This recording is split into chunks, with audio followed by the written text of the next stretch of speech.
పునశ్చ జన్మాంతర కర్మయోగ సైవ జీవస్వతి ప్రబుద్ధ. జన్మ యొక్క కర్మ, జన్మలో చేసిన కర్మ చేత మళ్ళీ అనుసంధానం కలిగిన కారణం చేత, సంబంధం కలిగిన కారణం చేత ఆ జీవుడే సుషుప్తి నుంచి మళ్ళీ బయటికి వస్తున్నాడని కైవల్య శృతి చెప్పిన ప్రకారము ఇక్కడ కూడా సైవ మాయా సంస్పృష్ట. అక్కడేమో పూర్వజన్మ సంస్కారం ఉన్నాడు, ఇక్కడ మాయా అన్నాడు. రెండు ఒకటే అనుకోండి. కారణం సుఖదుఖం ఎందుకు ఒకటి అంటే మాయా కార్యమే అంతఃకరణం, అంతఃకరణంలో సంస్కారాలు ఉన్నాయి. ఇక్కడ మాయా సంస్పృష్ట కారణం సుఖదుఖయోహో. మళ్ళీ అజ్ఞానం చేత అంటబడిన వాడే అజ్ఞాన సంసర్గం కలిగినందువల్ల మళ్ళీ సుఖదుఖాన్ని కారణభూతం అవుతున్నాడు. ఈ విధంగా జాగ్రత్త ప్రపంచంలో, స్వప్న ప్రపంచంలో, సుషుప్తి ప్రపంచంలో అభిమాని అయిన జీవుడు మాటి మాటికి తిరుగుతూనే ఉన్నాడు. ఇక్కడేమో ఈ మూడిట్లో తిరుగుతూ ఉన్నాడు. మళ్ళీ శరీరాన్ని వదిలిపెట్టిన తర్వాత ఈ లోకము పరలోకం అని, లోకాలని అట్లా కూడా పోతూ ఉంటుంది. కాబట్టి ఈ విధంగా మాటిగా తిరుగుతూ ఉంటాడు. అట్లాగే మాయ సుప్తో రజతవదృశ్యం మాయా దృశ్యతే శివే. అందువల్ల ఎట్లాగైతే ముత్యపు చిప్ప లోపల వెండి చూడబడుతుందో అలాగే మాయందు మాయ చేత పరమ శివుడు లేదా సాక్షాత్ పరమాత్మ స్వరూపమందు ఈ దృశ్యమంతా కూడా కనిపిస్తుంది. వాస్తవికంగా ముత్యపు చిప్పలో వెండి లేనప్పటికీ కనిపించినట్టుగా వాస్తవికంగా పరమాత్మ తత్వమందు మరి మా జగత్తు లేనప్పటికీ మాయా కల్పిత దేశ కాల కారణాన్ని మనం ఇంతవరకు చెప్పుకున్నామే. ఆ విధంగా కనిపిస్తూ ఉంటుంది. నిర్లేపుడైనప్పటికీ సాక్షాత్ ఆత్మస్వరూపమైనప్పటికీ శివస్వరూపంలో మాయా సంబంధం చేత విశ్వం అంతా కూడా అందుకొరకే విశ్వం దర్పణ దృశ్యమానగరీ తుల్యం. అందువల్ల రామ తతో వివేక జ్ఞానేన కోప్యత్రాస్తు దుఃఖవాకు తతో విరమ దుఃఖాతుత్వం కిం ముధా పరితప్యసే. అందువల్ల ఇక్కడ దుఃఖానికి సంబంధించిన వాడు అటు శరీరం కాదు, ఇటు అంతఃకరణం కాదు, ఇటు పరమశివ స్వరూపమైన మంగళ స్వరూపమైన ఆత్మ కాదు. అందువల్ల నీవు వివేక జ్ఞానం చేత విచారించినట్టయితే ఎవడు కూడా దుఃఖాన్ని పొందేవాడు లేడు. కాబట్టి విరమ దుఃఖాతో నువ్వు నీ దుఃఖం నుంచి విరమించుకోవయ్యా. ఎందుకు ముఠా పరితప్పిసే, అనవసరంగా పరితపిస్తూ ఉన్నావు ఆసీత అనే ఉద్దేశం చేత. మరి నీవు ఆ దుఃఖాన్ని ఏ రూపంలో నీదనుకుంటున్నావో దాన్ని వివేకంగా విచారించినట్టయితే దుఃఖాన్ని పొందవలసిన అవసరం లేదని ఈ విధంగా అగస్త్యుడు మరి ఆయన మహానుభావుడు. ఎందుకంటే ఇది ఒక పరీక్ష అని చెప్పుకోవాలి.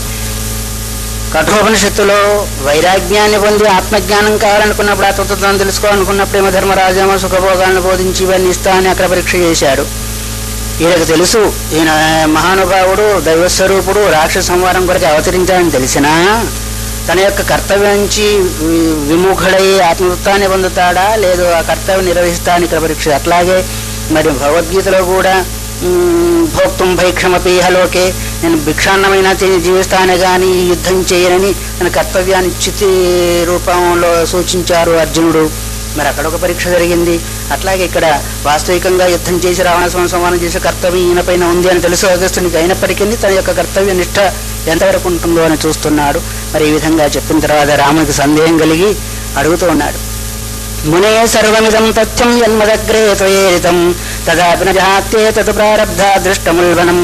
మునే సర్వమిదం తథ్యం, మహానుభావ మునీశ్వరా నువ్వు చెప్పేదంతా కూడా అది యథార్థమైందే, నాకు కూడా అవగాహనకు వస్తుంది.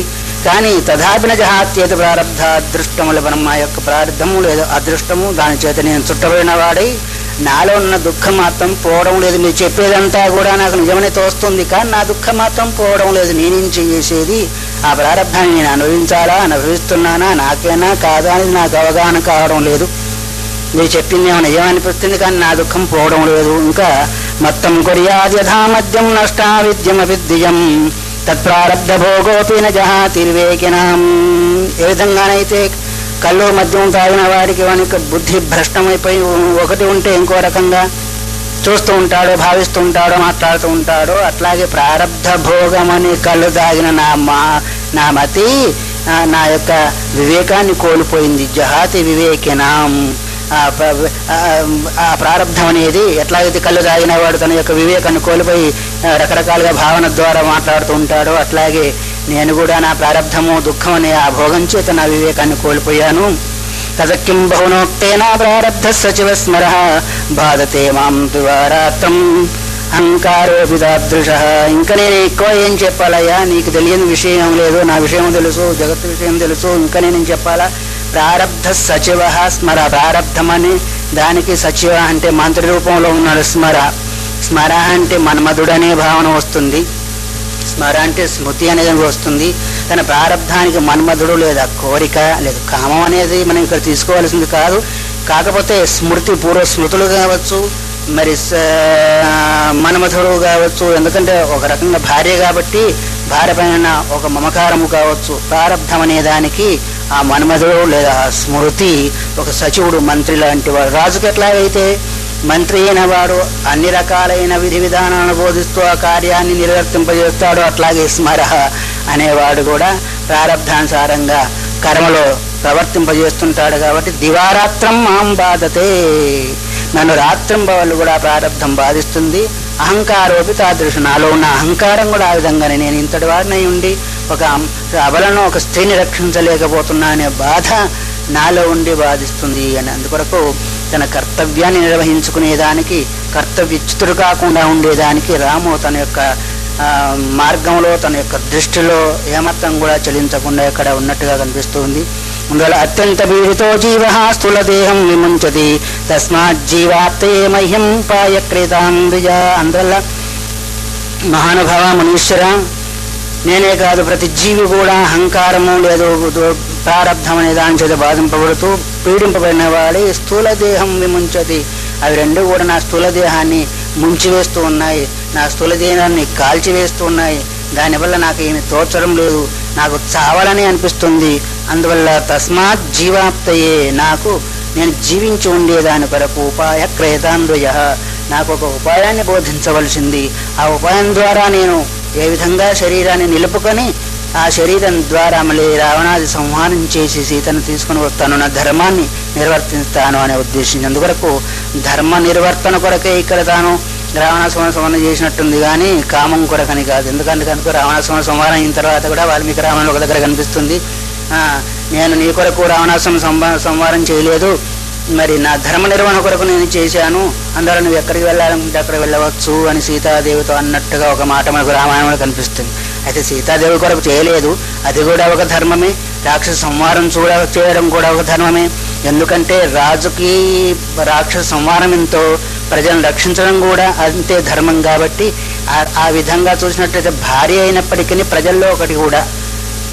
ఆ కారణం చేత ఈ రూపంలో కావచ్చు, ఆ రూపంలో కావచ్చు, రాముడు తన యొక్క ధర్మ నిర్వర్తనలో ఏమాత్రం కూడా చెల్లించకుండా ఉన్నట్టు కనిపిస్తుంది. కాబట్టి ఈ విధంగా స్థూలదేహాన్ని గురించి చెప్పినప్పటికీ సూక్ష్మ శరీరం ద్వారానే కదా స్థూలదేహం కూడా కాల్చివేస్తున్నాడము. అందువల్ల నాకు ఈ శరీరాన్ని నిలుపుకునేదానికి ఒక ఉపాయాన్ని, ఒక సాధన చెప్పవలసింది ద్విజ అని రాముడు అగస్త్యంతో ఈ మాటలు చెప్పి ముగించాడు. దీంతో 2వ అధ్యాయం మనకు పూర్తి అవుతుంది. తర్వాత కుంభేందు తుషారధవల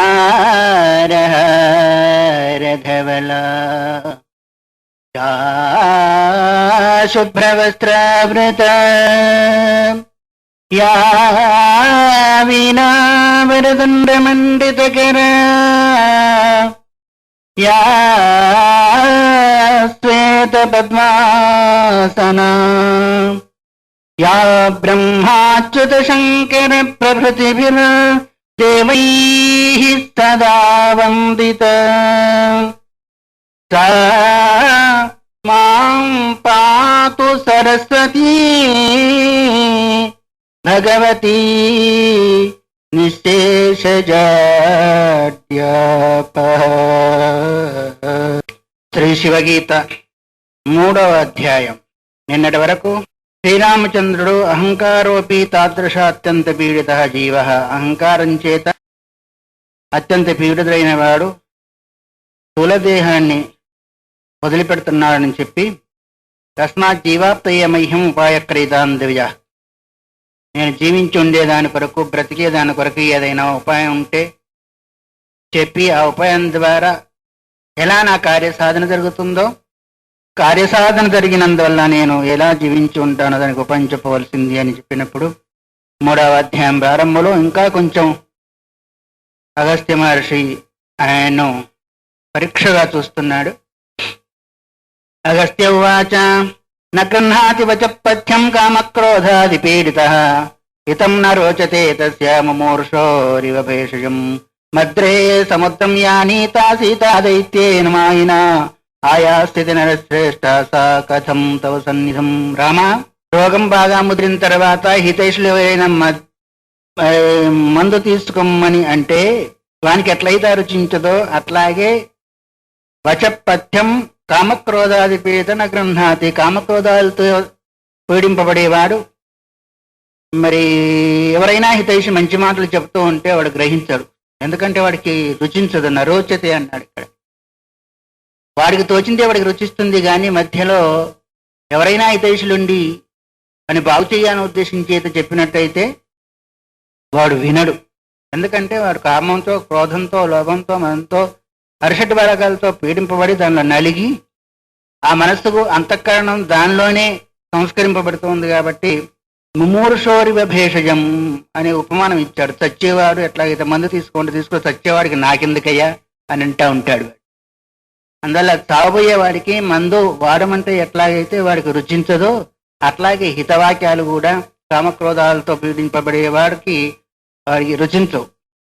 అందువల్ల రామ మధ్య సముద్రం యానీత, సముద్ర మధ్యంలో లంకాపట్టణం ఉంది. ఆ లంకాపట్టణంలో రావణాసుని యొక్క మహా సామ్రాజ్యం మాదిరిగా ఉంది. మీరు అక్కడికి సీతను తీసుకుని వెళ్ళారు. ఆయాస్థితి నరశ్రేష్ఠ సా కథం తవ సన్నిధం. సముద్ర మధ్యంలో ఉన్న సీత నీ దగ్గరికి ఎలా వస్తుంది అనుకుంటున్నావు? అందువల్ల నీ యొక్క పట్టుదలను వదిలిపెట్టి నేను చెప్పినట్టు వినవయ్యా అని. ఇంకంతేకాదు, బద్ధంతే దేవదా సర్వా ద్వారిమర్కటయూధవత్ కించామరధారిణ్యో యస్య సంతి సురాంగనా భుంక్తే త్రిలోకీమఖిలాం శంభువర్దర్పితః నిష్కంటకం తస్య జయః కథం తవ భవిష్యతి. శంభువరదర్పితః త్రిలోకీం అఖిలాం భుంక్తే. రావణాసురుడు శివుణ్ణి ఆరాధించాడు, పరమేశ్వరుని ఆరాధించాడు, పరమేశ్వరుని యొక్క అనుగ్రహాన్ని పొంది ఉన్నాడు. పరమేశ్వరుని అనుగ్రహం చేత వాడికి చావనేది లేదు. దాంతో దర్పం పొందిన వాడే 3 లోకాల్లో ఉన్న భోగాన్నంతా కూడా అనుభవిస్తూ ఉన్నాడు. వాడికి ఎదురేమీ లేదు. నిష్కంటకం తస్య జయః.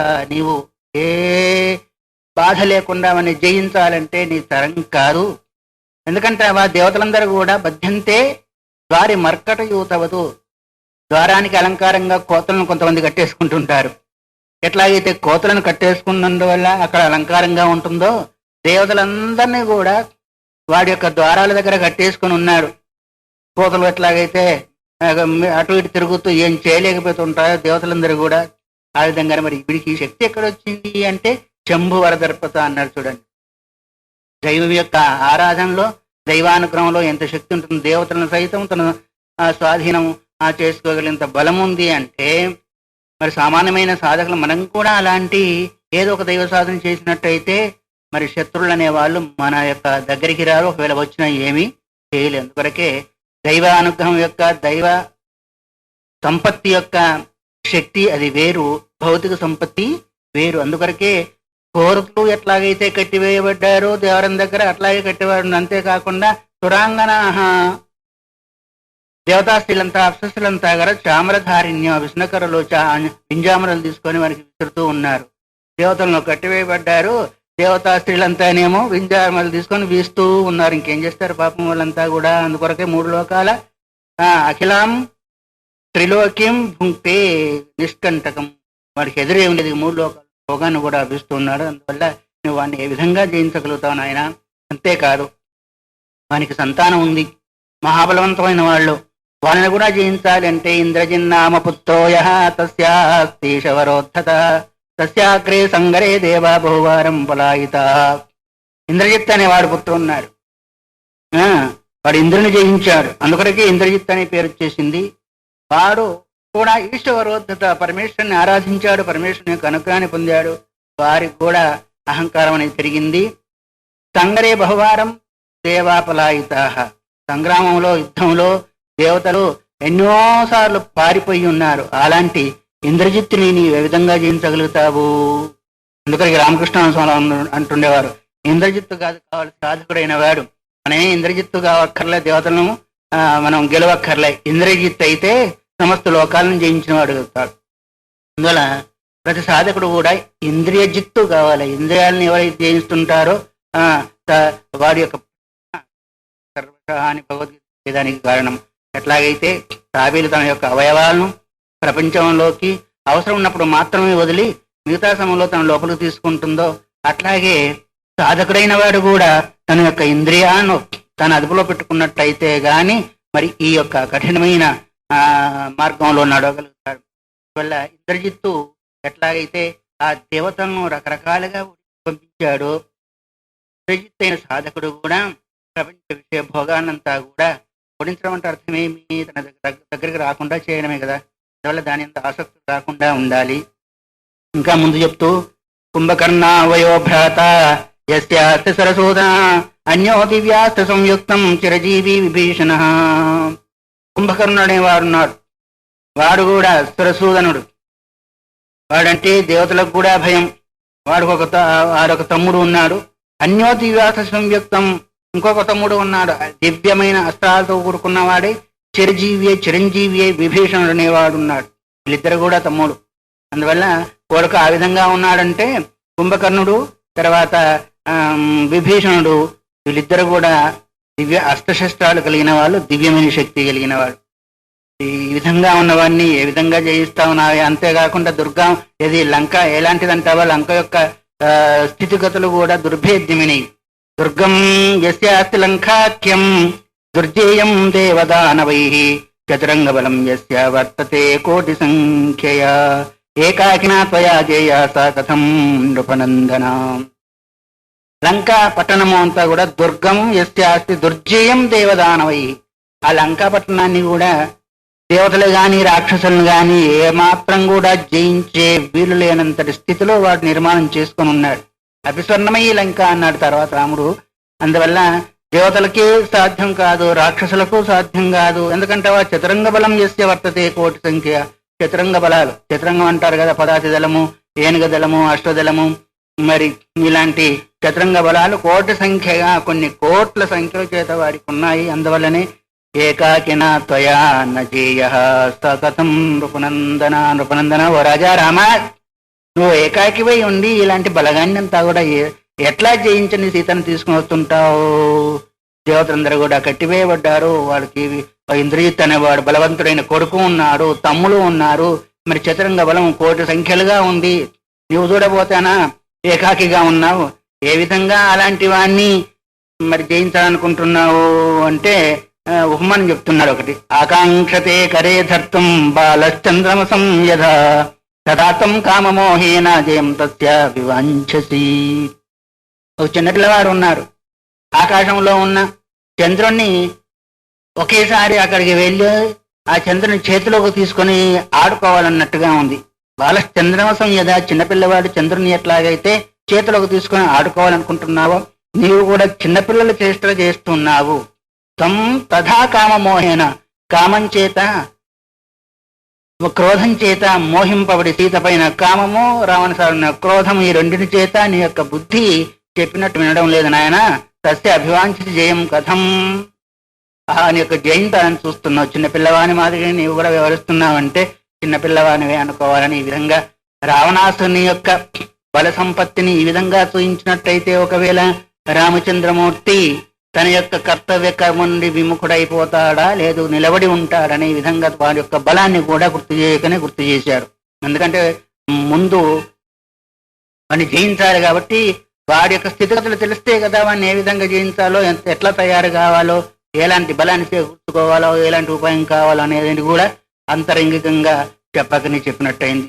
ఈ విధంగా ఎప్పుడైతే అగస్త్య మహర్షి మరి రామచంద్రమూర్తితో చెప్పాడో ఆఖరికి రామచంద్రమూర్తి తనలో ఉన్న భావాన్ని తెలుపుతూ శ్రీరామ ఉవాచ క్షత్రియోహం మునిశ్రేష్ఠ భార్యామి రక్షసారుత యదితం నా నిహన్యాసు జీవనే మేస్తి కిం ఫలం. ఓ మునిశ్రేష్ఠ, ఓ మానభావ, క్షత్రియోహం, నేను క్షత్రిని. చూశారా, రాముడు తనని ఇక్కడ దేవుడుగా భావించడం లేదు. క్షత్రియోహం, క్షత్రిని నేను. అంతేకాకుండా రాక్షసుని ద్వారా నా భార్య హరుత హరింపబడింది. అలాంటి సమయం క్షత్రునై ఉండి భార్య హరింపబడినప్పుడు, దొంగ వేరే వాళ్ళు ఎత్తుకొని పోయినప్పుడు జీవించి ఉన్నందువల్ల ఫలమేంటిది అంటే కర్తవ్య కర్మను ఎవరైతే నిర్వర్తించకుండా దాన్ని వదిలిపెట్టి అన్య మార్గంలో, అందుకొరకే భగవంతుడు భగవద్గీతలో కూడా స్వధర్మి నిధనం శ్రేయ పరధర్మో భయావహ అన్నాడు. తన ధర్మం ముందు మరణమైనా శ్రేష్టమే, అందుకొరకు క్షత్రియ ధర్మం ఏంటిది? శత్రువును జయించి తన యొక్క కర్తవ్యాన్ని నిర్వహించుకోవడం. అందువల్ల ఇక్కడ కూడా రాముడు ఏమంటున్నాడు, భార్య మీ రక్షస, తన భార్య రాక్షసం ద్వారా తీసుకుని వెళ్ళబడింది, నేను క్షత్రియుణ్ణి. అందువల్ల ఒకవేళ వాడిని నేను సంవరించినట్టయితే నేను జీవించినందువల్ల లాభం ఏంటి? క్షత్రియుని, అందులో కూడా మామూలు క్షత్రియుడు కాదు రాముడు, మరి ఇక్ష్వాకు కుల తిలకుడు ఆయన పేరు. అందువల్ల నేను అంటున్నా, తస్తే తత్వబోధేన నమే కించిత్ ప్రయోజనం. నీవు బోధించే తత్వబోధ చేసి నాకు ప్రయోజనం ఏం లేదు. నేను కోరుకునేది ఒకటి, మీరు ఇచ్చేది ఒకటి, బోధించేది ఒకటి. ఏదో ఉన్నదే ఆ పిల్లవాడు ఏదో కావాలని ఏడుస్తాం, మారం చేస్తా ఉంటే తల్లి ఏదో ఇవ్వాలని చూశాను. పిల్లవాడు వింటాడా? వినడు. నేను కోరుకునేది ఒకటైతే నువ్వు ఒకటి ఇస్తావా అని. అట్లాగే నేను రావణాసురుని సంహారం చేయాలా, నా భార్యను తెచ్చుకోవాలనుకుంటే మీరేమో ఇక్కడ తత్వబోధ చేస్తున్నారు. నమే కించిత్ ప్రయోజనం. అందుకొరకే ఆకలైన వాడికి అన్నం పెడితే సార్థకం అవుతుంది, కానీ ఆకలి కాని వానికి అన్నం పెట్టినట్టయితే ఒకవేళ సార్థకం అవుతుందా? అది ఒకవేళ వాడు దాచుకుంటాడో పెట్టుకుంటాడో అది వేరే సంగతి. కానీ ఎక్కడ ఏ యోగ్యత ఉందో ఆ యోగ్యతను అనుసరించి మనం వస్తువునంది ఇవ్వాలి. కానీ యోగ్యత లేని దగ్గర, ఆకాంక్ష లేని దగ్గర మనం చెప్పినట్టే. అందుకొరకే అది నా భక్తాయ కదాచన నటాశుశ్రూషవే వాచ్యం భగవద్గీత. వినేదానికి ఇష్టం లేని వానికి, శ్రవణం చేసేదానికి ఇష్టం లేని వానికి సేవ చేయడానికి చెప్పకూడదు అన్నారు. మరి ఇక్కడేమో ఆయనేమో భార్య పోయి భార్యను నేను తీసుకుని రావాలని ఆయన బాధపడుతుంటే అగస్త్య మహర్షి ఏం చేస్తున్నాడు? తత్వబోధ చేస్తున్నాడు. మరి తత్వబోధ చేస్తే నాకేం ప్రయోజనం లేదు. అందుకొరకు కామక్రోధాదే సర్వే దయ్యంతేతనుమ్మ అహంకారోపి మే నిత్యం జీవనం హంతముద్యత. మునిశ్రేష్ఠ మహానుభావ, కామక్రోధాదులన్నీ కూడా నా యొక్క శరీరాన్ని దహించి వేస్తున్నాయి. అహంకారం కూడా నిత్యం నన్ను జీవించుండగాని చంపివేస్తుంది అన్నాడు. కాబట్టి కామక్రోధాదులు కావచ్చు కాక, అహంకారం కావచ్చు కాక, ఒక రామునే కాదు ప్రతి జీవిని కూడా తన యొక్క కార్య సాధనకు అది మంచిదో చెడ్డుదో తర్వాత సంగతి. కానీ ఇవి మాత్రము అరిషడ్ వర్గాలను జయించడం చాలా కష్టము. ఎంత వివేకవంతులైనా ఒక్కొక్కప్పుడు దానిలో బురదలో కాలు వేస్తూ ఉంటాడు. అందుకొరకే ఇక్కడ అహంకారము, కామక్రోధాదులు నా జీవితాన్నే హరించాలని ఉద్దేశించేతో ఉన్నాయి. కాబట్టి అంతేకాకుండా ఇంకొక విషయం చెప్తున్నాను మహానుభావ, ఋతాయాం నిజకాంతాయాం శత్రునామతస్యవా తస్య తత్వబుత్వా స్యాత్ సా లోకే పురుషాధమః. ఎవడైతే తన భార్యను ఎత్తుకొని పోయి శత్రువు ద్వారా అపహరింపబడినప్పుడు తత్వబుత్వ అంటే తత్వాన్ని తెలుసుకోవాలి, తత్వ జిజ్ఞాస చేసేవాడు ఎవడంటే లోకంలో నారాధమ పురుషాధమ అన్నాడు. ఎందుకంటే కర్తవ్యాన్ని వదిలిపెట్టి ఈ లోకంలో ఈ సమయంలో అయితే కావచ్చు కాక, ఎందుకంటే పోతే పోయిలే ఇంకొకరు దొరుకుతాను ఉద్దేశించేది అది కాదు. తన యొక్క పురుషత్వాన్ని, తన యొక్క మానవత్వాన్ని, తన యొక్క క్షత్రియత్వాన్ని తాను రక్షించుకోవాలంటే, నిర్వర్తించాలంటే మరి ఆ లోకము, ఆ కాలము, ఆ విషయము ఇప్పుడు కూడా ఉన్నారు లేరని కాదు. కానీ తన ఇంట్లో బాధ కావచ్చు, తన బాధ కావచ్చు, ఎవరిదైనా కావచ్చు, కర్తవ్య కర్మను విడిచిపెట్టి ఎవరైతే తత్వ జిజ్ఞాస చేస్తాడో వాడు లోకే పురుషార్థమ అన్నాడు. ఇక్కడికే తన కర్తవ్యం ముందు, తర్వాత తత్వ జిజ్ఞాస అనే ఉద్దేశం చేత ఇక్కడ వస్తుంది. అందుకొరకే ప్రథమం గురుకార్యం, ద్వితీయం దేవకార్యం, తృతీయం స్వాత్మకార్యం భవేత్ అని మొట్టమొదటి గురుకార్యం చేయాలంట. తర్వాత దేవకార్యము, మూడవ స్వాత్మకార్యం, తన యొక్క కార్యాన్ని నిర్వహించుకోవాలని ఉద్దేశించి పెద్దవాళ్ళు చెప్తుంటారు అనుకోండి. కానీ ఇక్కడేమో మరి ఈ విధంగా ఆయన చెప్పేసి ఆఖరికి చిట్టేసి వరకు ఇంకా ఆయన విసిపోయాడే ఏమో, మొత్తానికి ఒప్పుకోక తప్పడం లేదు. తత్వపుత్ర కంటే కూడా నాకు కావాల్సింది ఏందో అది చెప్పమంటూ తస్మాత్ తస్య వధోపాయం లంఘయిత్వా అంబుదిమ్రణే బ్రూహి మే మునిషార్థూల తత్వో నాన్యోస్తి మే గురు. అందువల్ల ఇన్ని రకాలుగా చెప్పినందువల్ల ప్రయోజనం లేదు. నా క్షత్రియ ధర్మోచితమైన ఉపాయము అంటే సాధన ఏదైతే ఉందో తస్య వధోపాయం, ఆ రావణాసురుని సంహరించేదానికి ఏదైనా ఉపాయము సాధన ఉంటే, అంతేకాకుండా అంబుదిం లంఘయిత్వా రణే బ్రూహిమీ మునిషార్థుల, ఈ యొక్క సముద్రాన్ని దాటి నా శత్రును సంవరించే ఉపాయం ఏదైనా ఉంటే, అందుకని ఇక్కడ మునిషార్థుల అని సంబోధన చేశాడు. ముని వేరు, మునిషార్థుల అంటే పెద్ద పులి. అరణ్యంలో పెద్ద పులి ఎట్లా ఇది రాజుగా ఉంటుందో ఈయన మునులంతా కూడా శ్రేష్టమైన వాడు. ఎందుకంటే ఆయన సప్త సముద్రాన్నే పానం చేసిన మహానుభావుడు. మనం అయితే కాస్త జలం నీటిలో పోసుకొని నోట్లో పోసుకుంటాం, లేకపోతే తొక్కున ఉమ్మేసేస్తాం, ఆ ఉప్పును మనం భరించలేము. కానీ ఆయన సప్త సముద్రాలు లాంటి మహా శక్తి, పానం చేయగలిగిన శక్తి అంటే ఎంత గొప్పవాడు. అందువరకే తత్వ నాణ్యోస్తి మీ గురువు, నీకంటే నాకు వేరే గురువు లేదు అన్నాడు. అందుకొరకు శిష్యస్తేహం షాదిమాన్ త్వాం ప్రపన్నం. భగవద్గీతలో కూడా నేను నీకు శిష్యుణ్ణి, నన్ను శిక్షించి నాకు ఉపదేశించు అని చెప్పేంతవరకు, ఆయన అడిగేంతవరకు కృష్ణుడు కూడా అక్కడ నవ్వుడిపోయాడు. ఇక్కడ ఈయన కూడా నువ్వు నాకు గురువు అని స్వీకరించేంతవరకు ఏదేదో బోధిస్తూ వస్తాడు అసలు విషయం. అందుకొరకే ఎక్కడైనా గురు పరంపరయా విద్య అన్నారు. గురు పరంపర లేకుండా గురువును స్వీకరించకుండా మరి ఆ విద్య రావడం కష్టము. కొంతమంది లోకంలో సొంతం గురువులైపోయి నాకు ఎవరు గురువులు లేరు, నేనే అందరి గురువు అన్నట్టుగా ప్రవర్తిస్తున్నారు అనుకోండి, అది వేరే సంగతి. దాన్ని మనము చెప్పవలసిన అవసరం లేదు. అందువలనే గురువు యొక్క మహాత్మ్యము గురుగీతలో ఎంతో చక్కగా చెప్పబడింది. ఇక్కడ మరి ఆ విధంగా రాముడు తత్వ నాణ్యోస్తి మే గురుముని శార్దూల, నీకంటే నాకు వేరే గురువు లేరనే ఉద్దేశం చేత గురుత్వాన్ని శిష్యత్వాన్ని స్వీకరించి ఈ విధంగా రాముడు అడిగిన తర్వాత ఎంతసేపని పరీక్షిస్తాడు పాపం అగస్త్య మహర్షి మాత్రం. ఆ తర్వాత ఎప్పుడైతే నేను నీకు శిష్యుని నన్ను శిక్షించి నాకు ఉపదేశించు అనే ఉద్దేశం చేత చెప్పాడో అక్కడ కూడా బోధ ప్రారంభమైంది అర్జునికి. ఇక్కడ కూడా ఇంకా చాలించాడు తన బోధను, విషయాన్ని ఉపాయాన్ని బోధించు అన్నాడు కదా, సాధన బోధించు అన్నాడు కదా, ఆ విషయాన్ని చెబుతూ అగస్త్యువాచ ఏవం చేత్ శరణం యాహి పార్వతీపతిమవ్యయం సచేత్ ప్రసన్నో భగవాన్ వాంఛితార్థం ప్రయచ్చతి దేవై అజేయ చక్రాద్యై హరినా బ్రహ్మణాపివ తదేవధ్య కథం వాస్య శంకరానుగ్రహం వినాం.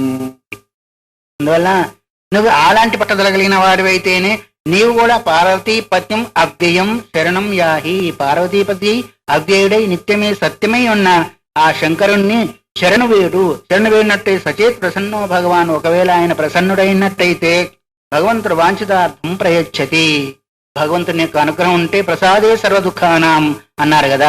భగవంతుని యొక్క అనుగ్రహం కలిగినట్టయితే జీవుడికి లభించింది ఏంటిది, గురువు యొక్క అనుగ్రహం కలిగినట్టయితే జీవుడికి ఇది పొందరాంది ఏంటిది. అందుకొరకు దైవానుగ్రహము, గురువానుగ్రహము, స్వాత్మానుగ్రహం జీవుడికి కావాలన్నారు. కాబట్టి మరి పార్వతీపత్యం అవ్యయం, అవ్యయ పార్వతీపతి అయిన ఆ పరమేశ్వరుని నీవు శరణు పొందు.